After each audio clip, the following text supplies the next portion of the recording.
and the Tigers. Clemson, they've won 8 straight with 30 or more points. Ohio State, double-digit winners in all 13 of their contests this season. And Brady, of course, being the Ohio kid that he is, has found an Ohio versus Ohio angle. Yeah, it's going to be interesting. Look, Chase Young is the toughest matchup for any offensive line when they have to take him on in the country. And Clemson hasn't experienced anything like this. So when you look at Clemson's offensive line, the challenge of going up against Chase Young, it's going to be daunting at times. But their left tackle, Jackson Carman, sophomore, he was actually the #1 rated player out of the state of Ohio. We just talked about how, well, you can't recruit Southern California back when you guys missed it? I don't know how Urban missed this guy.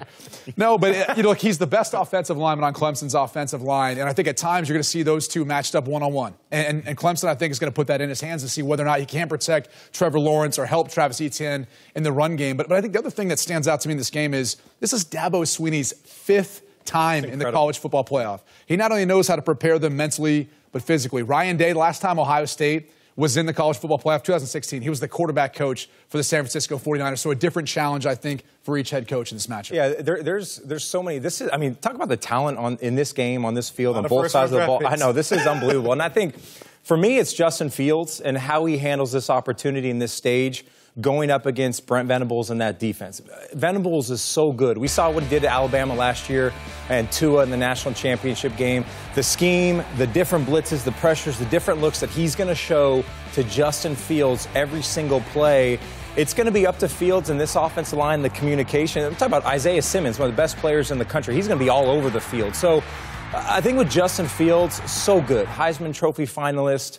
But getting through his progressions, I think, is something he just needs to work on. I think any young quarterback, getting off that #1 receiver, and Venables is going to do everything he can to take away that guy and force Fields to go through the progression. So, to me, that cat and mouse game is going to be interesting. Fields says he's at 80, 85% with that knee. You guys are all laughing at that like, well, we think. I mean, I don't know. Yeah, we've heard everything at this point. LSU's All-SEC tailback Clyde Edwards-Helaire still hasn't practiced this week due to a hamstring issue. Yeah. Eddie O says, I think he's going to go. I just don't know how much he's going to be able to run. But it's the run game of the Sooners that actually may hold the cards in this one. Yeah, I mean, Oklahoma has to run the football well if they want to have a shot to win this game.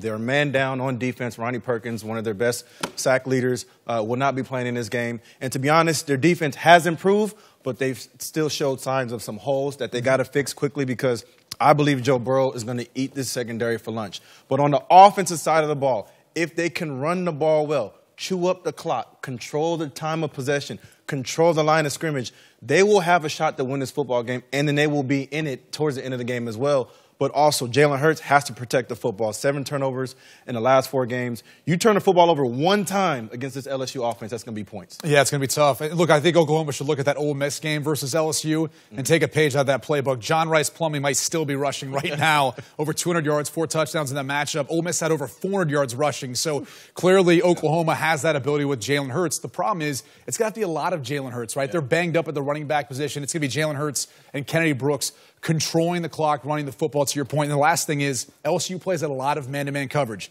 Keep an eye on CeeDee Lamb versus Derek Stingley. They're going to have opportunities for one-on-one. Playmakers have to make plays. Yeah. CeeDee Lamb's going to have to be special in this matchup. Here in the Red Box Bowl, and off we go. Bowl games are made for big moments. Incredible! And when 2 teams are both looking to end bowl drought. What a stick! Something's gotta give. How about this? Chase Garber's lead streaky Cal. Touchdown, Cal. Lovie Smith has his Fighting Illini back in business. What a game. The Red Box Bowl, Cal, Illinois. Monday at 3:30 Eastern, 12:30 Pacific on Fox and the Fox Sports app. Hey, thanks for watching. If you enjoy that clip, make sure you click subscribe somewhere down here.